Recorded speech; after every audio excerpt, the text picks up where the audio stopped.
I'm interviewing women that I admire, respect, and I know that we can learn from. My role is to bring out their best practices, their routines, their habits, their thought processes, so that you and I can apply what we learn to improve our lives. We're also going to travel back in time to look at where they came from. How did they attain their skills? What were their thoughts back then? What would they give their younger self? So join me. We're talking to Marilyn Sherman from Las Vegas. She's a front row leadership expert. We're going to look at what does that mean and where did that come from? Now, Marilyn, she always has people around her, is always attracting people with her charisma. But it wasn't always that easy for her. We're going to look at her upbringing, and she was called Moose and how she dealt with that. And also, how did she find her calling? And how is it all tied together from her youth to now? We're going to look at her life from suicide counselor to motivational speaker. Marilyn Sherman. Yes. So front row leadership girl here. Yes. Were you short as a kid? No, no. Where did that, because you're tall. No, I was big. I was big. I was bigger than all the girls in my class. I was bigger than all the boys in my class, and my nickname was Moose. Oh. And I had this complex that I wasn't good enough because kids made fun of me. And there was you know how there's like defining moments of our life? Yeah. My defining moment was when I was 13 and one of the cute guys invited me to go make out with him behind the school. What's that invitation look like? Like, I guess I haven't experienced that. Well, I was 13. I mean, sound like. I don't need to. Yeah. It was more like, I was like, oh my God, he's asking me, not all my cute little girlfriends, he's asking me. And then he said, but there's a catch. I want you to meet me there at midnight. And I'm thinking, I'm 13 years old. You want me to sneak out of my house in the middle of the night just to go make out with you? And yes. So I did, and I felt like I was one of the cool kids until after 5 minutes, we were done, and he said, don't tell anybody. And in that moment, I had such a feeling of unworthiness. And like that was my first balcony seat, because life is a venue. Life is one big venue. You're either in the balcony, general admission, or front row. And when you're in the balcony, it doesn't feel good. It's as if you don't exist. It's like you could leave and come back and no one would notice because all the action is down in front. Yeah. So I vowed that I would help women, especially women, never feel like that again. That they deserve a front row seat in their life, and they deserve to have front row relationships and front row jobs and front row moments that they can create. All right, I'm trying to be back with you when you were 13. Yeah. So what kind of thoughts, because that's adult speak, but what were you thinking at 13? I was crushed. I was absolutely crushed. I was crushed, like I wasn't worthy. And how did you move forward from that? Well, I've had several failed relationships. That's how I move forward. But when you were 13?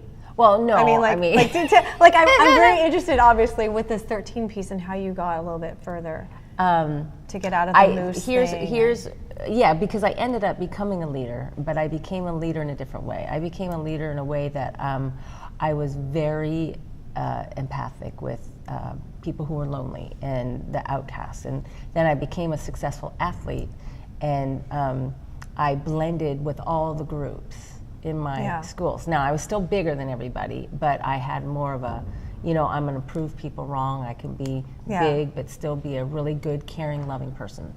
So it ended up that I still never dated in high school, but I ended up winning most inspirational student. So there became a calling to do what I do today, to help people, empower people, to feel good about themselves, and not rely so much on external validation of other people. And this ties into that. What are 3 qualities, personality traits, do you think help you get there? Persistence. Because I knew that you just have to keep trying and trying and trying and trying, and you just keep knocking on doors and knocking on doors and knocking on doors to do what you want, whatever that is for you, whatever your front row is for you. You just keep being persistent, because there will be failures. You learn from them, you dust yourself off, and you keep going. Another one is belief, like having a faith and belief that things are going to be okay, things will work out. And when you have that faith and belief, you're more willing to take risks. You're more willing to You know how sometimes we fall into that, oh my gosh, everything's going wrong. Because if it hasn't happened yet, there will be a time in your life where you will think, oh my gosh, everything is happening all at once. But at your core, if you believe that you will get through this and everything will be all right, it will help you compartmentalize these different areas and not think everything is done and over. You know what I mean by that? And that comes from, I grew up in Seattle, and I was a crisis counselor in Seattle. So I was a suicide prevention counselor. I did not know that. Same place that Ted Bundy worked at, by the way. Blast from the past. Yeah. So I was that kind of a person. I was helping people.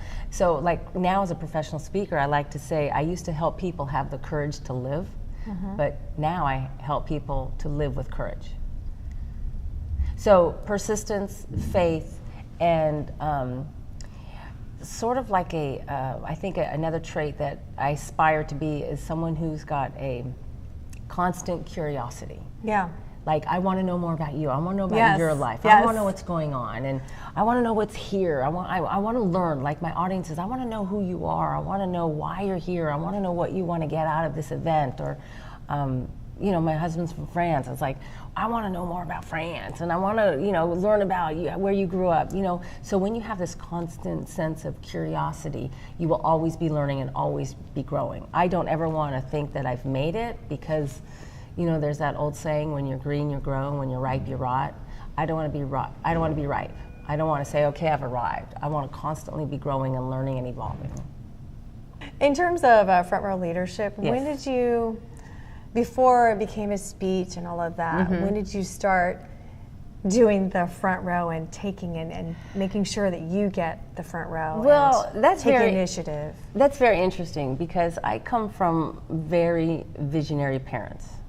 And my father, they had 8 kids in 10 years, so they had a lot of kids, big family, right? I'm the baby. Before our junior and senior year of high school, my parents took one of us somewhere in the world that showed us other cultures and how other cultures lived, so that when we came back for our senior year of high school, we would really appreciate the land of the free, the home of the brave, education. Take your education seriously, get into a good college, and go out and be a good person and make a difference in the world. I mean, that's pretty cool as a, you know, as a 16-year-old, 17-year-old. Yes. My mom took me to the Orient, and she took me to Taiwan, she took me to Korea, she took me to Hong Kong and Japan. And she wanted to show me the best of the best and the worst of the worst. Because she wanted to show me, you know, because my mother was this visionary, and that's what she did she took people on private tours to the Orient. And she loved the Orient, and her favorite was Japan. So she showed me all these places. My people. Domo arigato. So she wanted to teach me that I have it so good in America. Yes. So there were places, I remember, like it was yesterday, she was taking me through a place in Korea, not the best part of town, and I just looked around and I thought, oh my gosh, my quarter horse back home lives in better conditions than some of these people live in. And that really gave me this appreciation for life and for what we have, and not to take for granted things that we have. And one of those things is opportunity. So when I came back, I always sat in the front row in school. And I remember, because I was like hungry and I wanted to learn and I wanted, you know, and I remember one time I was the only one in the front row, and then all the kids and all the cool kids were in the back, and I felt alone, you know, but I always thought, you know, this is good. And then one of the kids said, Marilyn, come on back with us. And I'm like, oh, okay. And I did. And then the teacher came in and said, would you guys please move back up to the front? And then I was like, oh, then I went back up to the front. So then I just felt very comfortable, you know, being in the front row. Yeah. So the idea of front row leadership, you always sat in the front row. How did you take that and translate into your business now? Well, what's really interesting is that I've been speaking professionally for 21 years. So it's been a business that's grown. And I started out with a topic called Whose Comfort Zone Are You In? Which was helping people get out of their comfort zone without jumping into someone else's. So it was all about visioning and goal setting, and my clients hired me so much, and they said, well, we've already hired you for that. We need to hire you for something else. And so I really became really reflective on, well, what do I truly believe in? And someone said, well, you're always sitting in the front row. Why don't you do something around that? And I said, that's right. So then I came up with front row living, front row, how to live life in the front row. And then I wrote a book, Why Settle for the Balcony, how to get a front row seat in life. And then Neen James helped me come up with this model that makes more sense for my corporate clients. So what it is, it's we are where we are in life, right here, right now, wherever we are, because of the choices we've made up until today. And it takes courage to look at where we are versus where we want to be. What would be our ideal front row? And then you make a commitment. Okay, this is what I need to do to move myself closer to the front row. And when you engage in this process, you will start to exceed your past performance, you exceed expectations, and then it puts you in a better position to become an usher to help others to their front row. Look at that extended metaphor carried all the way Exactly. out. So call me your head usher, because Yes. I want to usher people to the front row, and when they're in the front row, they're in a better position to usher others, and that's what I call front row leadership. So that's my, people get it. They get it, and they love it, and I love it. And who's hiring you, and for what budget do you come out of? HR hires me, sales managers hire me, and association directors hire me. Recently, multi-level marketing, direct sales, they love me. And I just yesterday, I motivated 400 of the top leaders in a multi-level marketing company, and I just showed them that you are ushers helping others build their teams, and but you need to live in the front row first, so identify what that is for you. So What do you wish you would have known before you got into this industry? what I would have known is the things that don't serve me quicker, like being jealous of other people who are further along than me, that does not serve me. Being envious of people who are in positions that I wanted to be in doesn't serve me. So I wish I would have known earlier that yes, those feelings exist and it's okay, but let those go. Surround yourself with the supportive, loving people you know you have in your life, and then be open to approach the people that have what you want and say, oh my gosh, congratulations, you rock. Yes. And what advice do you have for someone like me who one day wants to be like you? Exactly, that is what we're doing. Yeah. I love it. Yes. Exactly. In terms of curiosity, we're both curious beings. Yeah. How do you keep focus when there's all this stimulation? Oh, this is a great idea. Oh, that would be perfect. Yeah. And how do you reprioritize? How do you manage all of that? Yeah, I live in Vegas, so there's a lot of shiny objects that, so there's constant distraction. So how do I manage that? Not very well. Not very well. I mean, we're here at a convention and I'll be like, there's people I want to see, and there's things I want to go to, but why am I really here? I'm here to grow my business, to make a difference for the people that hire me. So I need to, probably the way I manage things better is to look more closely at the doable items that I need to do and finish those, instead of the big picture of this is my vision, this is what I want. I need to be more intentional on the smaller things and finish those. Because if you're like me, you will have so many great ideas, and then you leave and feel so overwhelmed, you won't implement any of them. But once you do, man, once you implement, you start to get, like I did that. Like I saw a speaker 2 weeks ago who had a new way of doing his PowerPoint in keynote, and I'm like, oh, I so have to do that. So I created my own, not duplicating him or emulating him, but taking his idea and making it my own. And it upped my game so much. It was like, and that was just 2 weeks ago. So I'm very impressed that I, took the idea, implemented it, worked hard on it, and then customized my presentation. And so I'm at a new level now. Yeah. And it's amazing. In terms of support, how do you get support from others and feedback? You're working on a new book, a new project, your manual. Well, I'm very grateful because I have an agency that represents me. So I have her, Sarah, she's amazing. So she handles all my inquiries, she handles all my contracting, all my negotiating. I don't have to do any of that. So that part, I've made a decision to remove that from my responsibility so that I'm free to be creative. Yes. And put more effort into my manual and my coaching and my new book. I mean, I have the freedom to do that. And so I have that kind of support. I don't have a assistant, but anything she can do to take off my plate administrative-wise, I let her do it. So that frees me up. And I think I probably waited too long to do that.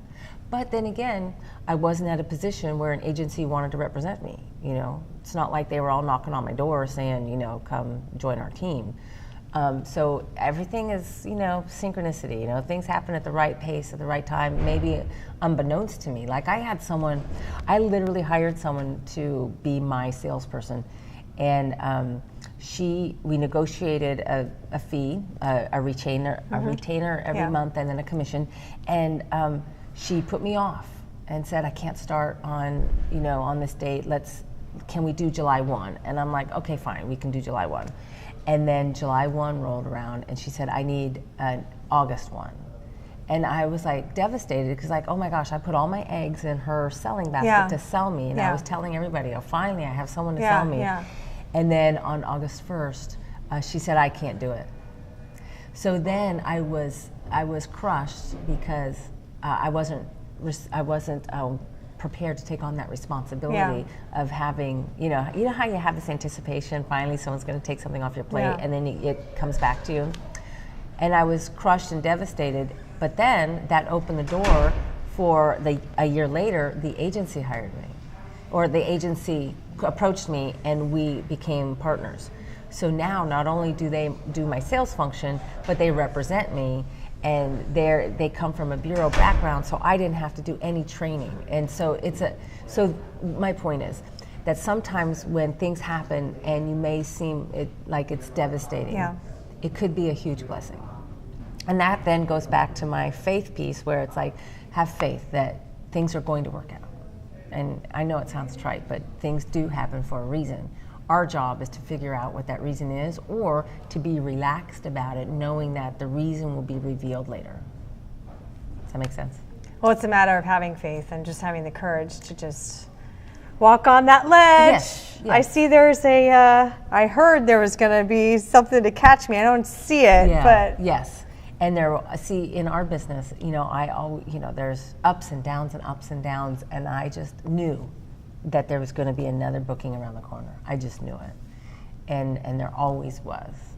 Now there were some really, tough times, and some really, okay, we need to tighten up our belt. Okay, we don't have much of a belt left, and so that to me also gives me more empathy and more understanding of the people that I touch. Is because I've been there. I've been in the balcony. I've been there. It's no fun. But keep on going, and you will get there. It sounds like just evaluate. You evaluate everything that's happened, and you're making sure that you have the lesson from every single thing. Mm-hmm. Is that? Yes, and not to dwell in it. Things happen, but we have to be like a ping pong ball and bounce back. We have to bounce back from adversity. Bad things happen to good people. Bad things happen that are no fault of your own. Unexpected challenges, people die, people leave, people get hurt, businesses fail, contracts get canceled. That's life. And we have to have the courage to realize we are resilient. We have to be resilient. Like Louie Zamperini. Remember Louie Zamperini from the movie Unbroken? I read that book, and he was a World War II hero, and he got shot down on his plane and spent 47 days in a raft with shark-infested waters. And a couple of his partners died, and he survived, and he was rescued, but he was rescued by the enemy. And then the enemy tortured him, and the prison guard, had this thing for him because he was an Olympic athlete, and so he made it his mission to torture him every day. Louie Zamperini not only survived, but he lived to 97 years old, and his message was, it wasn't until I forgave my captors that I really began to live my life. And I'm thinking, if this man can live to 97 years old without any hate in his heart, then who am I to hang on to all this negativity and attachment that we would have to things that happen to us? We need to let go, be resilient, and move forward. Let's talk about your daily life, because there's a couple things. You're really positive. Yes. So let's talk about that for a moment. Yeah. How do you keep positive? And how do you change that attitude? Because there's things that's happened. How do you switch that? Well, you switch it up by recognizing that happiness 100% is a choice. You choose it or not. And every single day you can choose to be happy or you choose not to be happy.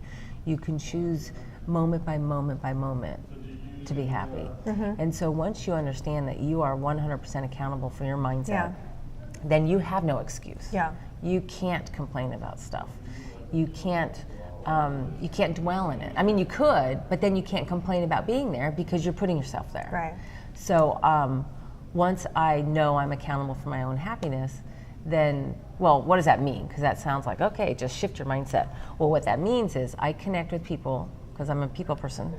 I love my girlfriends dearly and deeply. So if all I need to do, for example, is call Kelly Swanson and oh my God. I'm just filled with love and light and laughter and happiness because she's always there for me no matter what. So it's really important to nurture your friendships. And don't feel like when things are collapsing around you, don't feel like you're all alone. That's the time you reach out to the people that you know that love you unconditionally. So I have friends that I can call. I have different friends for different reasons. And so I don't want to say I use them or take advantage of them, but I do. I mean, that's what friends are for, is to be there for each other. Right. So I make sure I put myself in a position, like I go places, I come to conferences, I engage in conversations, and I build these relationships so that when I really need to reach out, they're there for me because I'm part of their lives. So daily, I try to, because I work at home, my husband works at home, so there's distractions. We do eat breakfast every morning together, and we like to start off our day together. We have some prayer time in the morning, not always, but we always pray before our meals, for example. And I'm very spoiled. He makes me my lunch and my dinner every day. So I'm working, and he'll say, okay, lunch is served, because we are very, well, you've been there. Well, and super loving too, and just like, oh. Yeah, so and I'll say, go ahead and start without me, and he'll say, no, absolutely not. So, even when he'll make these big, beautiful salads, and he'll say, okay, please help yourself. And I said, no, you go first. And he says, never. So he's always like making sure I'm served first. I think that's the French way, but. So yes, so it helps to have my own French baron at home who treats me with such grace. Where can I find? Yeah. Okay, good. See how? Go ahead. So you start together, and that's lovely. And with a good meal, I know you eat healthy. Yeah, I try to. What would you tell your 25-year-old self now? What advice? Well, looking back on my life, I've made some really poor choices, and I made poor choices because of insecurity. So if I were to look back at my 25-year-old self, I would say, Marilyn, you really are good enough. You do not have to marry that guy that you married just because he asked you. And you had nothing to prove. Like, my dad thought I was trying to save the world one loser at a time. I didn't have to prove anything to anyone. If I were to stay steadfast and be okay with being alone, and wait for, my current husband, who is amazing, right? I would have told my 25-year-old self, relax. You're good enough. You don't have to prove yourself. Just do your thing, and you are very good at what you do. Hey, and I'm listening to you, and I will wait also. I will wait for him, Marilyn. Yeah, you don't have to settle. You do not have to settle for balcony relationships, because the front row is where it's at. And here's what I did. Once I was single for 7 years, and then I made a list. I made a list of everything I wanted in a man, because Luz needs a man, and she wants a good one, right? Yeah. So I came up with a list of 356 traits, and in the top 10... she beats me. 356. Well, I just kept going on and on and on. What does that look like? Yeah. Okay, what does that look like? So it was like offshoots and offshoots. Right.